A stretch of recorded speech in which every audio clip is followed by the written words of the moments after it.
हिन में हिकिड़ो रावी आहे जंहिंजो नालो आहे ज़ैद अल जदआन, जंहिंजे बारे में इमाम बुखारी चवनि था त ला युहतजु बिही, इन जी का बि रिवायत हुज्जत जे क़ाबिल न आहे। जेको ॿियो सुवालु आहे मुंहिंजो, जंहिंमें तव्हां ॾहाके जो ज़िक्र कयो आहे,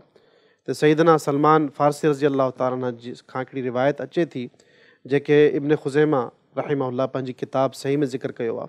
पर उन्हनि बाब ज़िक्र कंदे फ़ज़ाइल शाह रमज़ान पोइ चयाईं त इन सह ख़बर, अगरि इहा ख़बर सही आहे त इमाम इब्न हजर लिखनि था त इमाम इब्न ख़ुज़ैमा बि इन हदीस जे बारे में मुज़ब्ज़ब आहिनि त इहा हदीस सही आहे या न आहे,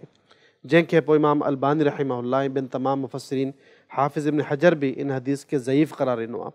हीअ तवील हदीस आहे, उन जो हिकिड़ो टुकड़ो आहे जंहिंमें जेका मशहूरु आहे तमामु घणी, त हिन जो पहिरियों जेको अशरो आहे उहो मग़फ़िरत जो आहे, रहमत जो आहे, ॿियो मग़फ़िरत जो आहे, टियों जहन्नुम खां आज़ादी जो आहे। पोइ इन जी रिवायत ते इमाम हाफ़िज़ इब्न हजर रहिमहुल्लाह, इमाम बुखारी रहिमहुल्लाह, हिन में हिकिड़ो रावी आहे जंहिंजो नालो आहे ज़ैद अल जदआन, जंहिंजे बारे में इमाम बुखारी चवनि था त ला युहतजु बिही, इन जी का बि रिवायत हुज्जत जे क़ाबिल न आहे। इमाम अहमद बिन इब्न हम्बल ऐं इमाम यहया चवनि था लैसा बिशै, इहो जेको माण्हू आहे जंहिं हीअ रिवायत कई आहे सईदना सलमान फ़ारसीअ खां, उहो जेको आहे कुझु बि न आहे। उन जी यानी उन जे बारे में मुहद्दिसीन कुझु ज़िक्र नथा कनि, इन जे हालात कहिड़ा आहिनि, हीअ रावी सही हुयो या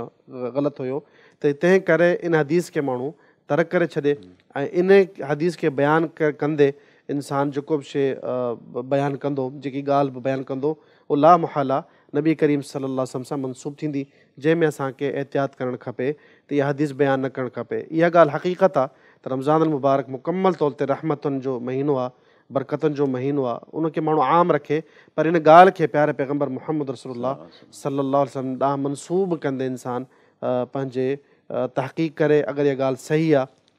त पोइ मनसूब करे, अगरि हिन में ज़रा अदना बि शक आहे पोइ हिन खां असांखे बचणु खपे। वल्लाहु आलम। अलाह खां दुआ आहे त अलाह से असांखे सही मनहज इख़्तियार करणु तौफ़ीक़ अता फ़रमाए।